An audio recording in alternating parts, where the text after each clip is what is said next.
Good morning. જણાવો, brokerage houses તરફથી કયા કયા રિપોર્ટ્સ અત્યારે ફિલહાલ સામે આવી રહ્યા છે? Good morning. યસ, આજે જોવા જઈએ તો ઘણા બધા બ્રોકરેજ હાઉસીસના રિપોર્ટ આવેલા છે. ન્યૂઝ સ્પેસિફિક છે અને ઘણા એવા છે કે જ્યાં રિઝલ્ટ આવે છે પછી અનુમાન આપેલા છે.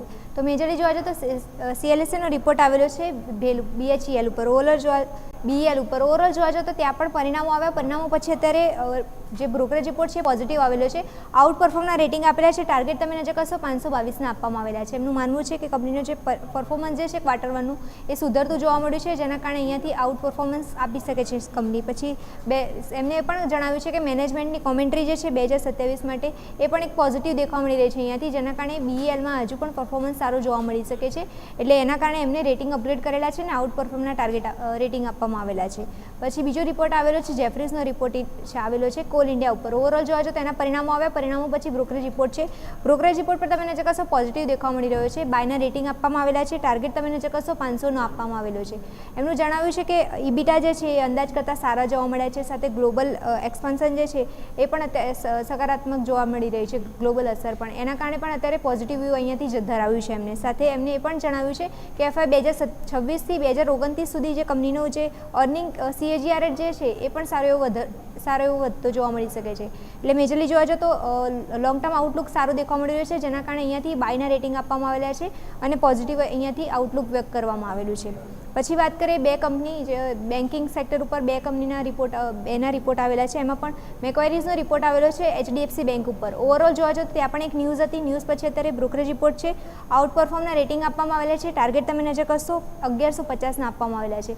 એમનું માનવું છે કે અત્યારે જે કેસ ચાલી રહ્યો છે જે મેનેજમેન્ટ રિલેટેડ, તો એ થોડું સોર્ટ આઉટ થતો જોવા મળી શકે છે એવું એમનું માનવું છે. એના કારણે અત્યારે થોડું પોઝિટિવ આઉટલુક વ્યક્ત કરેલું છે HDFC બેંક માટે અને અહીંયા રેટિંગ અપગ્રેડ કરવામાં આવેલા છે.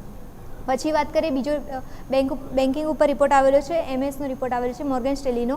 એમને તમે નજર કરશો અંડરવેટના રેટિંગ આપેલા છે અને ટાર્ગેટ તમે નજર કરશો તો 103ના આપવામાં આવેલા છે.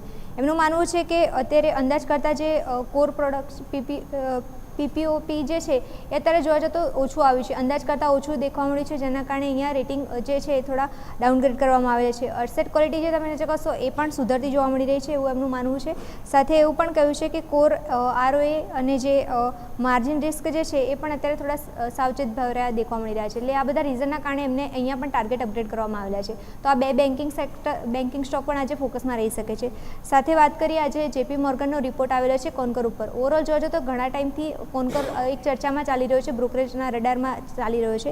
એમાં પણ તમે નજર કરશો આજે ન્યુટ્રલના રેટિંગ આપવામાં આવેલા છે. ટાર્ગેટ તમે નજર કરશો તો પહેલાં જે ટાર્ગેટ આપ્યા હતા એમાં વધારો કરવામાં આવેલો છે. 530ના ટાર્ગેટ આપવામાં આવેલા હતા, જેને વધારીને 540ના કરવામાં આવેલા છે. અહીંયા એમનું માનવું છે કે મેનેજમેન્ટ 2027 માટે પોઝિટિવ છે. ગ્રોથ પર્સપેક્ટિવ તમે નજર કરશો અહીંયાથી સારું જોવા મળી રહ્યું છે. એટલે એક આઉટલુક અહીંયાથી સારું દેખવા મળી રહ્યું છે. સાથે એમને એ પણ જણાવ્યું છે કે ઓક્ટોબર શરૂ થવાની શક્યતા જે છે એમાં પણ એક પોઝિટિવ મોમેન્ટમ થોડું વધારે જોવા મળી શકે છે ઓક્ટોબર મહિનામાં. એટલે આ બધા રીઝનના કારણે અહીંયા કોન્કોર માટે પણ આઉટલુક પોઝિટિવ દેખવા મળ્યું છે અને એના જ કારણે અહીંયા પણ રેટિંગ જે આપવામાં આવ્યા હતા અને એમાં ટાર્ગેટ આપવામાં આવ્યા હતા એનો વધારો કરવામાં આવેલો છે. પછી વાત કરીએ જેમ કે RR કાબિલ હમણાં જ ડિસ્કસ કર્યો, એમાં પણ બ્રોકરેજ રિપોર્ટ છે, પરિણામો આવ્યા હતા. પછી અત્યારે બ્રોકરેજ રિપોર્ટ આવેલો છે. બ્રોકરેજ રિપોર્ટ અત્યારે થોડો પોઝિટિવ દેખવા મળી રહ્યો છે. બાયના રેટિંગ આપવામાં આવેલા છે. ટાર્ગેટ તમે નજર કરશો 2650ના પહેલાં આપવામાં આવ્યા હતા, જેમાં અત્યારે વધારો કરવામાં આવેલો છે. અત્યારે વધારીને 3000 કરવામાં આવેલો છે. એટલે અહીંયા પણ એવું લાગી રહ્યું છે કે પોઝિટિવ આઉટલુક દેખવા મળી શકે છે. છેલ્લા ઘણા ક્વાર્ટરથી તમે નજર કરશો તો કંપનીના પરિણામો સારા દેખવા મળી રહ્યા છે એમનું માનવું છે. સાથે એમને એ પણ જણાવ્યું છે મેનેજમેન્ટ ગાઈડન્સ અને માર્જિન જે છે એ પણ અહીંયાથી સારા દેખવા મળી રહ્યા છે. એટલે આઉટલુક પોઝિટિવ દેખવા મળી રહ્યો છે, જેના કારણે અહીંયા પણ બાયના રેટિંગ આપવામાં આવેલા છે. અને એટલે આ બધા રિપોર્ટ હતા જેમાં તમે નજર કરશો તો ક્યાંક ને ક્યાંક બ્રોકરેજ હાઉસીસ પોઝિટિવ છે, એના કારણે આજે મોટું એક્શન જોવા મળી શકે છે. ઓકે, તો આ તમામ સંકેતો છે કે જેને ધ્યાન પર રાખીશું. મિરલ, આભાર આપનો અમારા સાથે જોડાવા માટેના તમામ ડિટેલ્સ માટે.